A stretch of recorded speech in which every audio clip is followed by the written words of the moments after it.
Anda masih bersama kami di Kompas Bisnis, Saudara. Rapat Dewan Gubernur atau RDG Bank Indonesia pada 18 hingga 19 November 2025 memutuskan untuk mempertahankan BI rate sebesar 4,75%, suku bunga deposit facility sebesar 3,75%, dan suku bunga lending facility sebesar 5,50%. Keputusan ini konsisten dengan fokus kebijakan jangka pendek pada stabilisasi nilai tukar rupiah dan menarik aliran masuk investasi portofolio asing dari dampak meningkatnya ketidakpastian global dengan tetap memperkuat efektivitas transmisi pelonggaran kebijakan moneter dan makroprudensial yang telah ditempuh selama ini.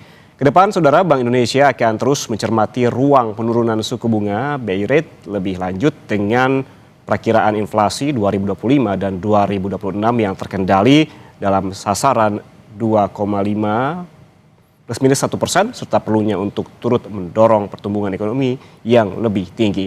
Pelonggaran kebijakan makroprudensial diperkuat dengan meningkatnya efektivitas implementasi pemberian likuiditas kepada perbankan dalam percepat penurunan suku bunga dan kenaikan pertumbuhan kredit, pembiayaan ke sektor real, khususnya sektor-sektor prioritas pemerintah.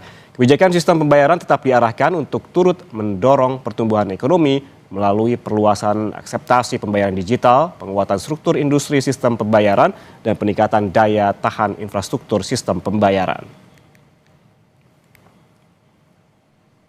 Rapat Dewan Gubernur Bank Indonesia pada tanggal 18 dan 19 November 2025 memutuskan untuk mempertahankan BI rate sebesar 4,75%. Demikian juga suku bunga deposit facility tetap sebesar 3,75% dan suku bunga lending facility tetap sebesar 5,5%.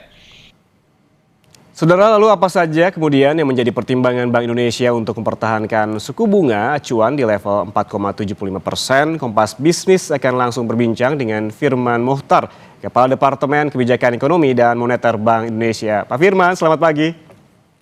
Selamat pagi Mas Yan, selamat pagi, salam sehat semuanya. Salam sehat semuanya. Pak Firman, ini bagaimana sih asesmen Bank Indonesia terhadap perkembangan ekonomi global? Ini khususnya juga terkait dengan tren perlambatan ekonomi di berbagai negara. Terima kasih. Dalam rapat Dewan Gubernur beberapa hal kami diskusikan terkait dengan bagaimana Bank Indonesia melihat kondisi global.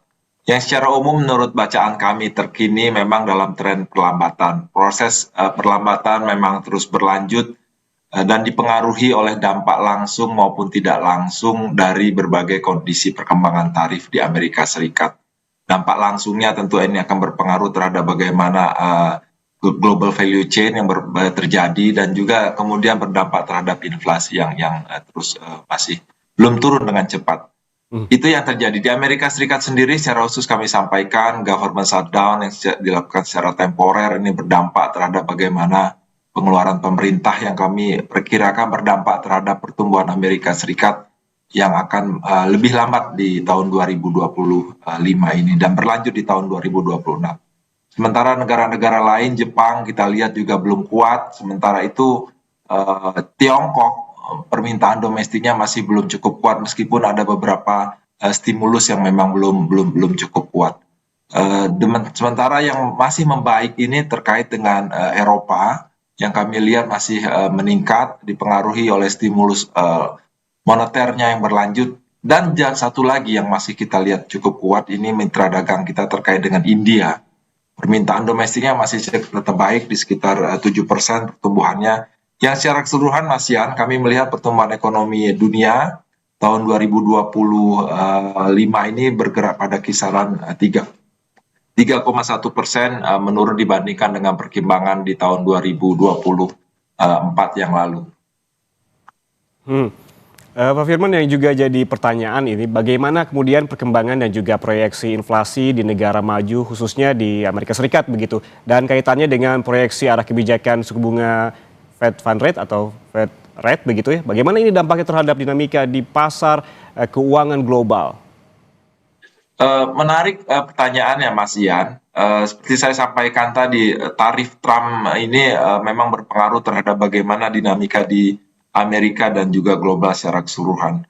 Untuk Amerika Serikat sendiri, ternyata perkembangannya Satu, dampak dari government shutdown yang sifatnya temporer ini membuat memang the Fed, Federal Reserve-nya Bank Sentralnya Amerika Serikat perlu melihat kembali angka-angka terkait dengan ekonomi domestiknya sendiri. Itu yang pertama. Yang kedua adalah terkait dengan dampak dari tarif itu sendiri. Kami melihat perkembangan dari inflasi Amerika Serikat sendiri ternyata tidak secepat penurunannya yang kita perakirakan. Inilah yang kemudian kita dengar banyak sekali statement-statement dari pejabat The Fed, Federal Reserve, yang berusaha lebih berhati-hati untuk melangkah ke depan, mengambil langkah lanjutan penurunan dari Fed Fund Rate-nya sendiri. Kami melihat angka-angka ini di mana pertama bagaimana proses tenaga kerjanya, pasar tenaga kerjanya yang ternyata tidak secepat perbaikan yang kita harapkan ternyata masih kuat, pengaruh dampak imigrasi dan juga tadi tarif. Itu yang pertama. Yang kedua, inflasinya memang belum turun dengan cepat. Kami melihat ini berpengaruh terhadap arah kebijakan Fed Fund Rate. Kami sedikit menggeser, kami perakirakan tadi awalnya akan ada kembali penurunan di bulan Desember, kami bergeser menjadi kemungkinan terjadi di bulan-bulan awal di tahun 2026. Inilah sepertinya yang berpengaruh terhadap bagaimana kondisi perekonomian global, khususnya pasar keuangan, seperti disampaikan oleh Mas Ian tadi. Pasar keuangan agak-agak bingung melihat kondisi ini yang berdampak aliran modal ternyata kembali lagi ke Amerika Serikat. Sementara aliran modal ke negara berkembang agak berkurang, yang mengalir lebih banyak kepada pasar saham. Inilah yang membuat bagaimana dolar Amerika Serikat kembali menguat dalam beberapa perkembangan terakhir dan menekan banyak mata uang di negara berkembang termasuk Indonesia. Oke, ini juga yang menjadi perhatian ya, di mana justru uang kembali ke Amerika Serikat lagi, terutama tadi dampaknya terhadap pasar keuangan. Begitu apabila dinamika secara global ini juga cukup signifikan, bagaimana kemudian di dalam negeri? Bagaimana kemudian asesmen Bank Indonesia terhadap perkembangan pertumbuhan ekonomi, nilai tukar, dan juga inflasi pada triwulan 4 tahun 2025 ini?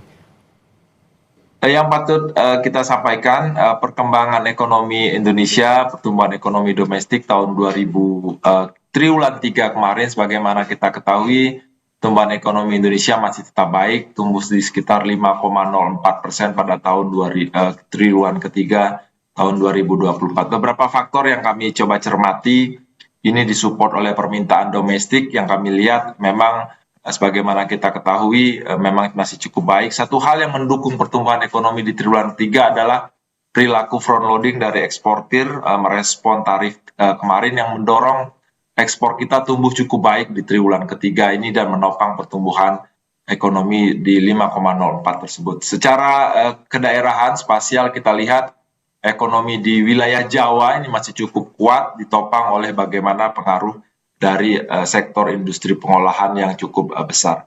Satu hal yang menjadi perhatian kita seperti kami sampaikan tadi adalah bagaimana ekonomi global, ketidakpastian pasar keuangan ini berpengaruh terhadap dinamika di pasar falas kita, nilai tukar, yang dalam beberapa perkembangan terakhir ini memang masih dalam kisaran tekanan yang masih cukup besar. Kita lihat nilai tukar bergerak pada 16.600, 16.700, dan inilah bukan hanya pengaruh kondisi yang seperti kami sampaikan tadi, ini bergerak dengan bagaimana ekonomi global, ketidakpastian yang masih tinggi yang pada gilirannya membuat tekanan-tekanan di pasar falas kita tersebut.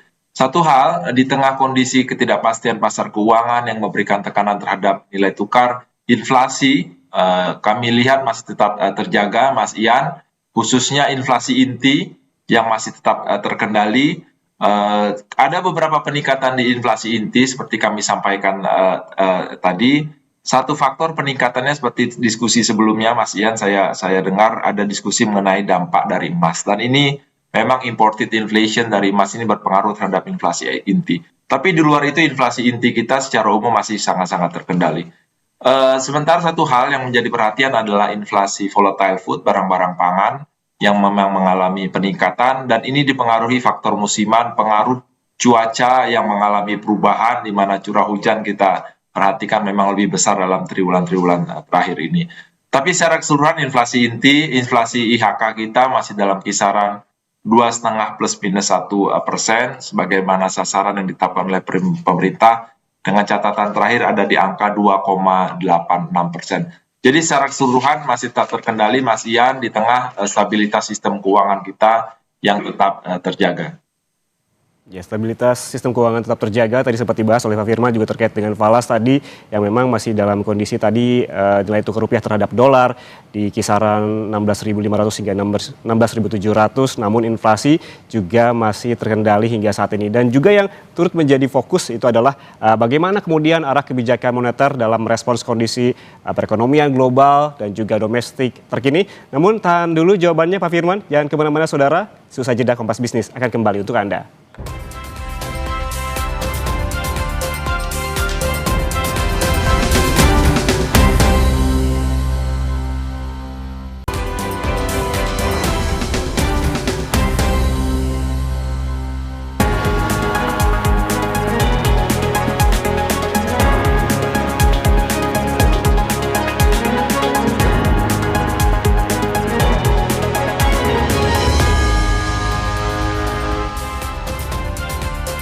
Anda masih bersama kami di Kompas Bisnis, saudara, dan kita lanjutkan perbincangan dengan Firman Mokhtar, Kepala Departemen Kebijakan Ekonomi dan Moneter Bank Indonesia.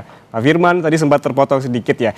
Ini ada pertanyaan juga yang cukup perlu diberikan insight gitu terkait dengan apa saja sih kemudian faktor dan pertimbangan Bank Indonesia dalam mempertahankan BI rate pada level 4,75%, suku bunga deposit facility sebesar 3,75%, dan suku bunga lending facility sebesar 5,50% pada rapat Dewan Gubernur ataupun RDG November 2025. Bagaimana Bank Indonesia meyakini kebijakan tersebut dapat menjaga stabilitas harga dan juga nilai tukar rupiah? Iya, jadi Mas Ian, ada beberapa hal yang menjadi perhatian fokus kebijakan kami, mengapa kami pertahankan BI rate bertahan pada level 4,75. Seperti kami sampaikan tadi, bahwa tekanan global ketidakpastian pasar keuangan masih cukup tinggi, dipengaruhi perkembangan tarif yang kembali meningkat, inflasi kemudian yang memang belum turun di Amerika Serikat. Di tengah ketidakpastian tersebut tentunya ini memberikan tekanan terhadap nilai tukar di berbagai negara termasuk Indonesia. Perkembangan inilah yang menjadi fokus Bank Indonesia untuk mempertahankan BI rate di level 4,75. Kami akan fokus dulu bagaimana kita melakukan stabilisasi terhadap nilai tukar rupiah. Oleh karena itu kami pertahankan BI rate tetap bertahan di posisi tersebut. Namun bukan berarti kami tidak terus mencermati ke depan. Beberapa hal yang kami pertimbangkan juga ke depan, bahwa inflasi seperti kami sampaikan tadi memang masih tetap terkendali dalam kisaran 2,5 plus minus 1%. Dan inilah menjadi gambaran timbangan kami ke depan, kira-kira apakah masih ada ruang bagi penurunan, dan yang akan kami terus cermati tentang ruang penurunan tersebut.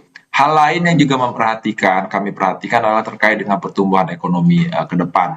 Kami perakirakan pertumbuhan ekonomi di triwulan keempat ini akan lebih baik, Mas Ian, didorong oleh stimulus fiskal yang semakin banyak di triwulan keempat ini dengan berbagai bantuan sosial. Satu lagi dampak bagaimana pelonggaran kebijakan moneter yang kami terus dorong, yang secara keseluruhan akan mendorong pertumbuhan ekonomi di tahun ini 4,7 sampai dengan 5,5%, tapi dengan catatan bahwa angka tersebut memang perlu kita terus dorong agar mencapai kapasitas perekonomian yang secara penuh kita dapat gapai. Dengan gambaran tersebut secara singkat kami sampaikan mengapa kami pertahankan tersebut. Satu, kita ingin fokus kepada stabilisasi nilai tukar rupiah. Yang kedua, kita ingin lakukan perkuat transmisi kebijakan moneter yang sudah kita lakukan pelonggaran dengan beberapa hal. Dan yang ketiga, bagaimana kita ingin tetap mendorong pertumbuhan ekonomi. Tentunya gambaran-gambaran tersebut akan ditopang dengan berbagai bauran kebijakan lain. Kami punya kebijakan makroprudensial, dalam hal ini kebijakan likuiditas makroprudensial akan kami terus dorong, bukan hanya untuk menambah kredit, tapi juga bagaimana kecepatan penurunan suku bunga bank agar berjalan sesuai dengan suku bunga yang sudah kami arahkan. Dan tentunya kita sampaikan ini akan sesuai dengan berbagai kebijakan stabilisasi di nilai tukar dan juga sistem pembayaran. Nilai tukar kami akan terus perkuat, Mas Ian. Kami akan lakukan intervensi bukan hanya di pasar spot, tapi juga di pasar NDF, baik di offshore, di luar negeri maupun di dalam negeri. Kira-kira itu pertimbangan kami sehingga kami pertahankan, dan ke depan kuncinya kita akan terus cermati ruang penurunan, mempertimbangkan inflasi ke depan dan perkembangan pertumbuhan ekonomi. Oke, banyak yang harus digarisbawahi terkait dengan bagaimana pertimbangan terkait dengan ini, termasuk tadi seperti disebutkan Pak Firman, ketidakpastian global dan juga pasar uang, inflasi yang terkendali dan juga pertumbuhan ekonomi yang berpotensi akan lebih baik ke depannya. Lalu juga Pak Firman, ini bagaimana asesmen Bank Indonesia terhadap penguatan transmisi kebijakan moneter pro market lainnya melalui ekspansi likuiditas moneter, pelonggaran KLM serta akselerasi akseptasi pembayaran digital? Ya, jadi saya sampaikan tadi fokusnya ada dua. Yang pertama adalah stabilisasi terhadap nilai tukar. Yang kedua kita ingin perkuat transmisi kebijakan moneter yang sudah kita lakukan. Dalam beberapa kesempatan disampaikan bahwa pelonggaran moneter bukan hanya melalui penurunan suku bunga yang sudah mencapai 150 basis point BI rate-nya, tapi juga pelonggaran likuiditas. SRBI, instrumen kebijakan moneter Bank Indonesia sudah turun cukup besar dari 916 hingga kemarin menjadi 699 triliun. Angka yang cukup besar kita coba tambahkan di perekonomian. Juga kebijakan bagaimana kita melakukan pembelian SBN, surat berharga negara, di pasar sekunder, ini juga kita tetap lakukan, tentunya dengan hitungan-hitungan yang cermat, Mas Ian, agar tetap stabil. Perekonomiannya sampai saat ini sudah sekitar 289 triliun. Dan yang ketiga, seperti disampaikan Mas Ian tadi, kebijakan likuiditas makroprudensial. Bagaimana kita mendorong kredit yang kita lakukan ke perbankan yang angka saat ini sudah 404 triliun rupiah. Nah, ini bagaimana dampaknya terhadap transmisi? Tentunya satu, bagaimana kita melihat suku bunga. Suku bunga secara umum yang terjadi di pasar uang dan keuangan ini memang sudah cukup berjalan baik. Ya, bagaimana suku bunga di pasar uang overnight jangka pendek yang juga sudah turun, bahkan sudah mencapai catatan kami cukup besar. The yield SBN juga sudah turun cukup besar, bahkan sekitar 226 basis point untuk yang 2 tahun dan 113 basis point untuk yang 10 tahun. Yang menjadi dorongan kita sekarang adalah kita ingin mendorong suku bunga perbankan. Suku bunga perbankan untuk suku bunga deposito dalam 2 bulan terakhir ini memang sudah ada percepatan yang cukup besar. Penurunannya didorong oleh berbagai dampak likuiditas tambahan, bukan hanya dari Bank Indonesia, juga dari pemerintah. Ini mendorong suku bunga deposito sudah turun cukup cepat. Tapi secara umum dibandingkan yang 150 basis point BI rate, ternyata baru turun 56. Lebih jauh lagi yang kita harapkan adalah penurunan dari suku bunga kredit. Nah, suku bunga kredit ini baru tercatat sekitar 20 basis point. Ini yang ingin kita terus dorong, Mas Ian, agar transmisinya juga berjalan baik di sisi suku bunga. Yang lebih jauh lagi adalah terhadap kreditnya sendiri. Pertumbuhan kredit ternyata baru tercatat 7,36%. Tapi kami yakin ke depan ini akan lebih baik. Mengapa? Seperti kami sampaikan, prospek ekonomi di triwulan keempat akan lebih baik, didorong oleh stimulus fiskal dan pelonggaran moneter, yang biasanya ini akan diikuti oleh peningkatan kredit. Sehingga ke depan prospek kredit ini kami perakirakan akan lebih baik. Itu Mas Yan kira-kira. Oke, ada beberapa catatan juga yang saya catat ini terkait dengan suku bunga di pasar uang yang kemudian berjalan dengan baik dan juga yang didorong oleh BI adalah terkait dengan suku bunga perbankan juga. Lalu terakhir ini Pak Firman, bagaimana sih sinergi kebijakan Bank Indonesia bersama pemerintah untuk menjaga stabilitas nilai tukar rupiah sekaligus ini mendorong pertumbuhan ekonomi sejalan dengan program Astacita dari pemerintah? Beberapa hal dapat kami sampaikan, tentunya kami terus berkoordinasi dengan pemerintah untuk menjaga stabilitas perekonomian dari sisi nilai tukar, dari sisi inflasi, dan upaya mendorong pertumbuhan ekonomi.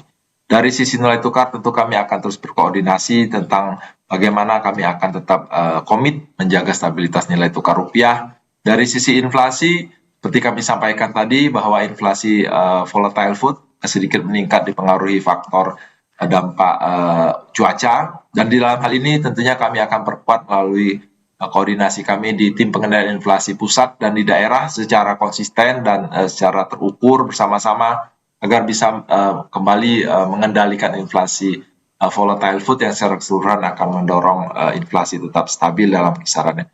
Dan terkait dengan pertumbuhan ekonomi, kami akan koordinasi seperti kami sampaikan tadi, kami bersinergi mendorong pertumbuhan ekonomi melalui kebijakan-kebijakan pelonggaran kami, bukan hanya moneter, juga makroprudensial yang kami terus dorong, dan juga digitalisasi sistem pembayaran, Mas Ian. Ini sangat penting untuk transaksi kegiatan ekonomi. Satu, koordinasi lebih luas adalah menjaga stabilitas sistem keuangan. Kami bersinergi erat dengan Komite Stabilitas Sistem Keuangan, pemerintah, Kementerian Keuangan, OJK, dan LPS untuk berkoordinasi agar di tengah ketidakpastian global ini stabilitas perekonomian kita tetap terjaga dan tetap mendorong pertumbuhan kredit. Ya, sinergi terus dilakukan dengan pemerintah terkait juga untuk menjaga stabilitas nilai tukar rupiah, ini pengendalian dari inflasi volatile food, dan juga tentunya bersinergi untuk pertumbuhan ekonomi ke depannya. Terima kasih Firman Mukhtar, Kepala Departemen Kebijakan Ekonomi dan Moneter Bank Indonesia, atas waktunya bersama kami di Kompas Bisnis. Sehat selalu. Terima kasih.